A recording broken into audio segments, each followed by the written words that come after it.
Hi, I'm Greg from RVHaulers. In this video, I'd like to talk about the transition of the bed to this fairing. In one of my recent videos, I created a lot of comments about how some people liked the looks where it was smooth, and other people felt that fairing, this one, should remain in its factory position, not be brought out because of the gap that's introduced here. So I wanted to create a video dedicated to that and just show you what the real impacts of this, the two scenarios are. Where you see this gap is not when you're standing back there. You're about 10 feet away from me right now. And from that angle, you really don't see this space that we've introduced here. Normally, the space, which you can see here, is about 2.5 inches. When we bring this fairing out about 1.5 inches, well, it introduces a little bit more of a gap. And some people, if you come and you stand a little closer, let me bring the camera closer. As we move forward, this is right there is when you start to see that gap that's been introduced right there. So normally, you don't see it there at all at the front, which hasn't been moved as much. You see it back here. And I'm 5'10". I'm keeping the camera at a normal eye level. And there's as we get closer to the truck, now you can see that gap that's been introduced. It's always there. That's untouched. That is modified.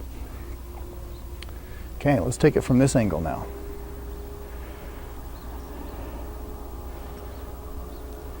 So we have two options available to us. We can leave this fairing in its factory position. So we pull this back in, it's 1.5 inches. And what I'll do here is I will introduce a little angled piece of steel from the bed as a transition.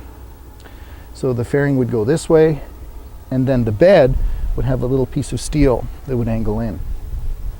Or we bring the fairing out. It's up to you.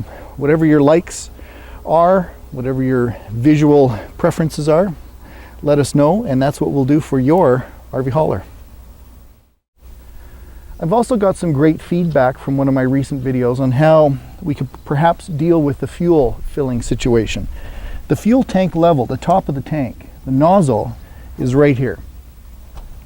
But to get a hose down to the filler nozzle, we need to bring it down from the top. And there's a lot of trucks that have been built over the last while that have this scenario, and I hope I didn't make it sound more complicated or more difficult than it is. But getting a hose up and down to that nozzle right at this level is not too much of a challenge. And of course, you're not doing this every 2 hours. We have a lot of fuel on board, usually 250 to 300 gallons at the maximum. So we're not topping that up too often, but it is a good point. You know, anytime we can find some way of making it a little bit more convenient, I'd like to open that up to you folks again. What some people have chosen to do is to make it a little bit easier to bring the nozzle from this direction. So they've chosen to notch this out. There's only two ways to get a nozzle into that tank. It's either from the top, through here, or it's from the side. So it's up to you. If you would like to change the visuals of the side of the deck and notch this out, you're able to do that. If you'd like to stick with the access from the top, reaching through here, you can do that as well. But either way, you either have to kind of use two hands to get the hose and the nozzle and put it down this way, or do it from the side. Some people have asked me about, can we create some kind of an extension?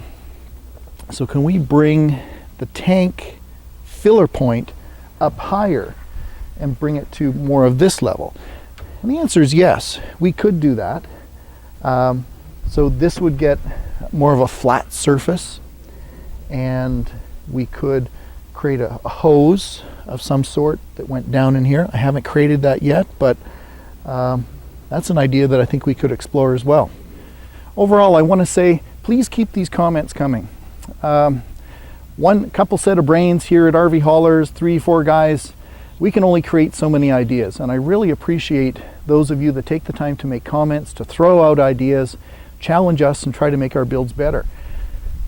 I built my first RV hauler from information on the internet, and that's why I've been really driven to share my ideas back with people.